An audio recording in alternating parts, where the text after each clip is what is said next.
दिखाई दे रहा है student 8.5 gram of NH3 is dissolve in, सुनाई दे रहा है स्टूडेंट?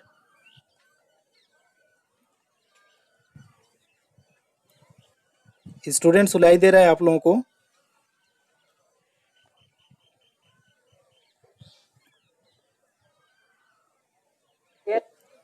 ओके, तो यहाँ पे बोला जा रहा है कि 8.5 ग्राम एमोनिया को डिजॉल्व किया गया है कितने में, जिससे कि आपका 4 लीटर एक्वस सोल्यूशन बनाया गया है। और इसके बाद उन्होंने बोला जा रहा है कि कैलकुलेट एक्टिव मास कैलकुलेट करने की बात किया जा रहा है। ए नंबर ऑप्शन हमने लिखा था अभी 0.125, दूसरा नंबर 0.225, तीसरा नंबर 0.325 और चौथा नंबर नन है। ठीक, ये भी क्या है ऑप्शन जो दिया है किसमें, ये मोल पर लीटर में दिया है। सारे ऑप्शन आपका मोल पर लीटर में है। ठीक, दिस इज आल्सो मोल पर लीटर। तो अगर हम इसको सॉल्यूशन करने की कोशिश करें स्टूडेंट, तो हम लोग कैसे इसको सॉल्व कर सकते हैं? तो सॉल्व करने का यही है कि आपने अभी बताया था कि एक्टिव मास का मतलब क्या होता है। एक्टिव मास का मतलब ये होता है, इसको स्क्वायर ब्रैकेट से लिखते हैं, इसका मतलब होता है मोल्स पर लीटर। ठीक है, मोल्स पर लीटर, इसका मतलब ये होता है। तो मोल्स पर लीटर को अगर करें तो एक्टिव मास अगर हम लोग लिख लें, फार्मूला लिखा है एक्टिव मास, तो मोल पर लीटर को कैसे करेंगे, N/V लिख सकते हैं, N/V। अब N का मतलब ये होता है कि एक गिवन मास अपन क्या होता है, मोलर मास। तो गिवन मास को W से लिखते हैं और मोलर मास को M से। तो हम इसको लिख सकते हैं W upon capital M into V। इतना लिख सकते हैं स्टूडेंट, बोलिए बोलिए। यस। ओहो, फिर से कट गया यार। अच्छा, कितनी बार हम इसको लिखेंगे, बार बार ये कट जा रहा है, कितनी बार इसको करेंगे हम?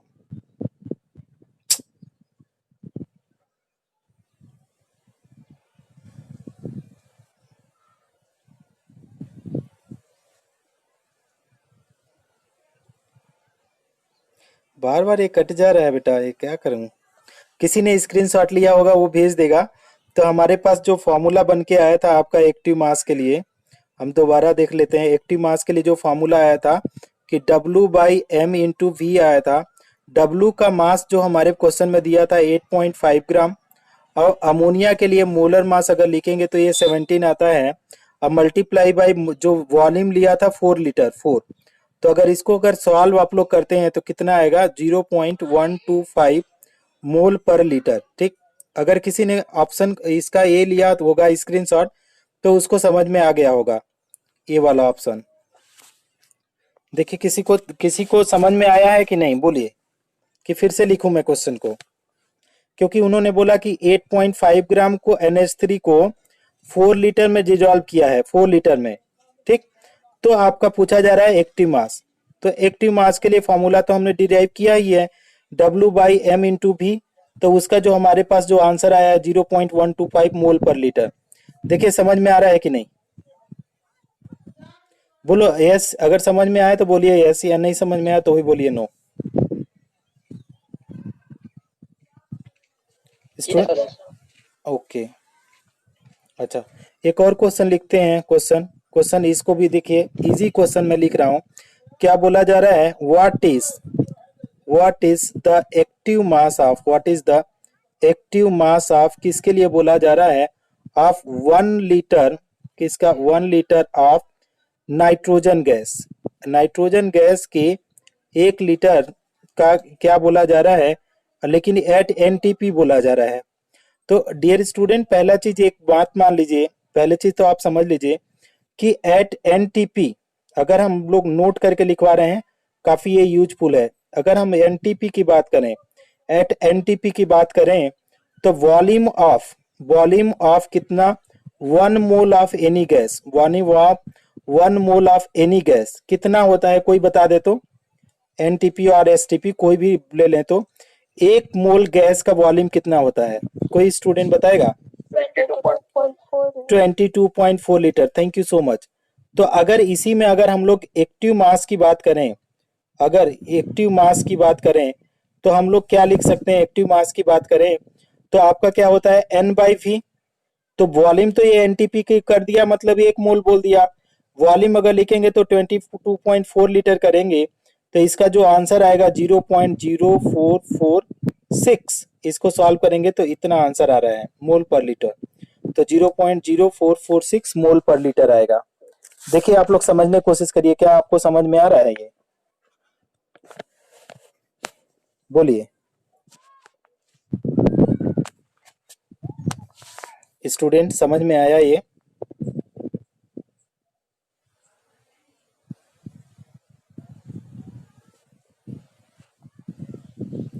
स्टूडेंट समझा क्या? यस ओके, इरेज कर देता हूं मैं। चलिए देखिए, नहीं समझ में आएगा तो फिर आप आवाज देना मुझे। क्वेश्चन नंबर नेक्स्ट है आपका 5 नंबर क्वेश्चन। ये बोला जा रहा है द इक्विलिब्रियम कांस्टेंट, इस तरीके से क्वेश्चन है। इक्विलिब्रियम कांस्टेंट किसके लिए बोला गया है? फॉर द रिएक्शन, एक रिएक्शन दिया है उसके लिए इक्विलिब्रियम कांस्टेंट बोला जा रहा है 2x + y। रिवर्सिबल ये है x/y इज कितना है 10 लीटर स्क्वायर। इसके बाद मोल पर square. The rate constant for, क्या बोला गया? द रेट कांस्टेंट फॉर किसके लिए? बैकवर्ड रिएक्शन, है ना, बैकवर्ड रिएक्शन के लिए बोला गया है। Rate constant for backward reaction is 2.8 second inverse, full stop. What is rate constant of forward reaction? तो क्वेश्चन दिया जा रहा है कि what is rate constant for forward reaction, rate constant for forward reaction. अब इसको समझिए, ओके, इसी को हम लोग को सॉल्व करना है। तो डियर स्टूडेंट, इस क्वेश्चन को हम लोग कैसे सॉल्व करते हैं? ये स्वारंगी लेफ्ट, कौन सी लड़की थी वो लेफ्ट कर दी। तो इस रिएक्शन को कैसे अंडरस्टैंड करेंगे? तो बताइए, एट इक्विलिब्रियम जब हम लिखते हैं एट इक्विलिब्रियम, तो हमने एक देखा था कि क्या था एट इक्विलिब्रियम, कि आर एफ इजिकल टू क्या था, ए आर बी था, ठीक। अब इसी में अगर हम लोगों ने बोला कि अगर इक्विलिब्रियम कांस्टेंट लिखें, अगर बोला जाए कि इक्विलिब्रियम कांस्टेंट बनाए, बताएं आप in the term of R F और आर बी में, तो क्या लिखेंगे? बोलिए।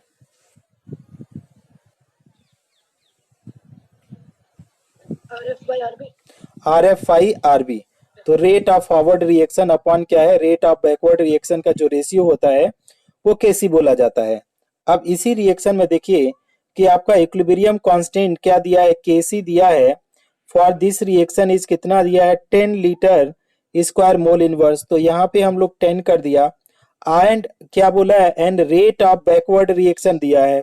तो बैकवर्ड रिएक्शन मतलब R F upon R B के लिए दिया है ना। रेट ऑफ क्या है बैकवर्ड रिएक्शन 2.8 दिया है। तो अगर इसी में अगर हमसे पूछा जाए कि आर एफ निकालें, अगर हमसे पूछा जाए आर एफ निकालें, तो आर एफ क्या है, रेट ऑफ फॉरवर्ड रिएक्शन कितना आएगा, बोलिए। तो आपका 10 इंटू 2.8 आ जाएगा, तो कितना हो जाएगा आपका 28 आ जाएगा। अब ये जो यूनिट आपका इस वाले का है, ये वही आपका यूनिट, ये वाला रेट रिएक्शन क्या है, सेकेंड इनवर्स है ना। तो यही वाला आपका यूनिट आ जाएगा सेकेंड इनवर्स, ये हो जाएगा आर एफ। बोलिए आप लोगों को समझ में आया क्या ये वाला प्रॉब्लम?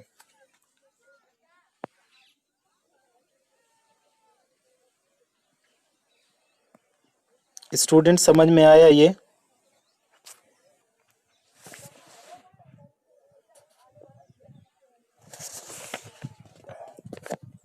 हेलो स्टूडेंट, आप लोगों को सुनाई नहीं दे रहा है क्या? समझ में आ गया?